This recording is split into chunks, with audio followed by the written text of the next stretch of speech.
رسالة يا جماعة لبناتنا وولادنا. اديكوا شايفين الغلا الصعب جدا اللي بتمر بيه بلدنا، وان كل اب وكل ام يمنعوا وبيحرموا نفسهم من العلاج.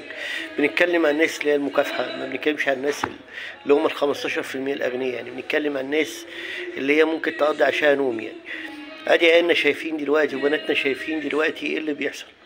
فدوركم ان انتوا تجتهدوا بقى، يعني دوركم ان انتوا تجتهدوا وتلعبوا عشان تبقوا حاجة، عشان ما تبهدلوش زينا، عشان يبقوا حاجة كبيرة. حتى لو ما عرفتوش تكملوا في بلدنا ممكن تكملوا في أي بلد تانية. النهاردة أي دولة عايزة حد مهاجر، بتحتاج مواصفات معينة لازم تبقى فيكم. قدرتوا ترفعوا من شأن أبوكم وأمكم بعد كده وبقيت إخواتكم ارفعوا.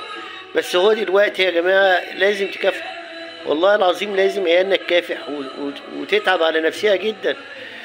أهم حاجة عشان تقوي نفسكم في اللغة مهمة جدا. أنا عارف إن الكلام متكرر وسمعتوه كتير، بس إحنا بنقوله من اللي بنشوفه. قوي نفسكم في اللغة، يجوز بعد كده ربنا يكرمكم وتطلعوا بره مصر، تطلعوا في أي دولة تشتغلوا تطوروا من حياتكم. إن لازم ما تستسلموش، يعني مش مصر بلدنا تعبانة هنفضل نستسلم لا، انتوا تطلعوا، لما تطلعوا بره تشتغلوا هتفيدوا البلد. اشتغلوا يا جماعة، يا بناتنا يا اولادنا، اتعبوا على نفسكم واجتهدوا على نفسكم، اشتغلوا جامد، اتعبوا جامد، ذاكروا جامد، هاتوا احسن الدرجات، اقروا كتب كتير، قووا نفسكم في اللغة عشان ربنا يكرمكم، عشان ربنا يكرمكم تطلعوا اي دولة بعد كده وتحققوا طموحاتكم وتحققوا احلامكم. مش البنت تستنى عشان يجي عريس يجوزها ويقعدها في البيت، ولا الواد يستنى تقع ثروة فوق دماغه. لا، يا بيجيش كده.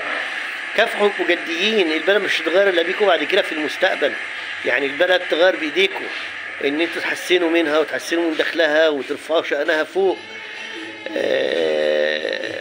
في حاجة حلوة بتعملوا زي فريق كرة اليد عندنا، ادي لعبة جماعية في مصر اخيرا بقينا بننافس ابطال العالم فيها، يعني من لا شيء. يعني انا بقصد اللعبة ان هي من لا شيء، وان احنا من بلد ضعيفه ابتدى عندنا محترفين في اللعبه كلها. بقى الفريق اللي بينزل كله محترف، بقى بيعلم من شأن الدوله. ده دوركم يا بناتنا واولادنا، يعني سيبوكوا بقى من خلاص.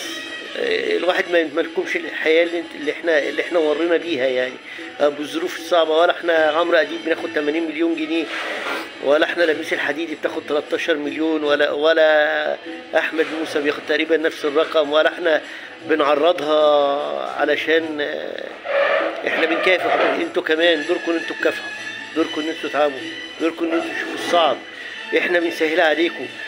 اللغة مهمة، قووا نفسكم في اللغة، ساعدوا نفسيكم عشان يبقى طموحاتكم اعلى.